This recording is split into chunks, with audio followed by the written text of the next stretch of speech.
لیے کہ منافق کا کوئی عمل قبول نہیں. منافق تو وہ مائنس ویلیو ہے، اس کے ساتھ کوئی نیکی قبول ہو نہیں سکتی. کیا عبداللہ ابن ابی کی نمازیں قبول ہوئیں؟ اگرچہ وہ نماز حضور کی امامت میں ادا کی جا رہی ہے، لیکن کیا اس کی نماز قبول ہو سکتی تھی؟ وہ آپ کو یاد ہوگا واقعہ، جب مرا ہے وہ شخص رئیس المنافقین عبداللہ ابن ابی، اس کے بیٹے ہیں عبداللہ ابن ابی، وہ مومن صادق، نوجوان نہایت صالح. اب ایک سعادت مند بیٹے کو تو باپ سے محبت ہوگی کہ نہیں ہوگی؟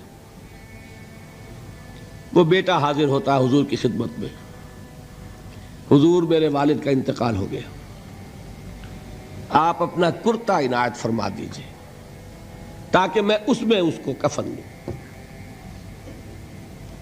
حضور نے سوچا اور کرتا اتار کے دے دیا.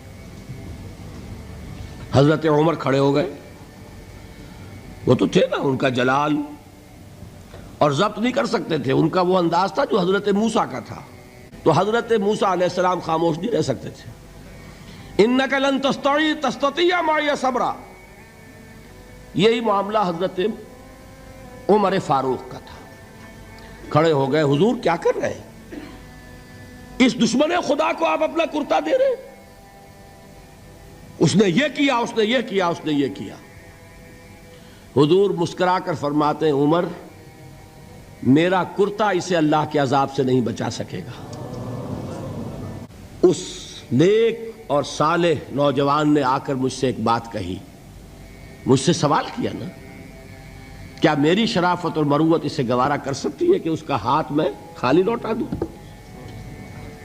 لیکن یہ نہیں کہ میرا کرتا اسے عذاب سے بچا لے گا. لَيْسَ لِلْإِنسَانِ إِلَّا مَا سَعَىٰ وَأَنَّ سَعْيَهُ سَوْفَ يُرَىٰ، نہیں ہے انسان کے لیے مگر وہی کچھ جس کے لیے اس نے محنت کی، بھاگ دوڑ کی. جو کمائی کی ہے وہی ملے گا، اور جو کمائی ہے وہ ضائع نہیں کی جائے گی، وہ دکھا دی جائے گی. یہ ہے تمہاری کمائی.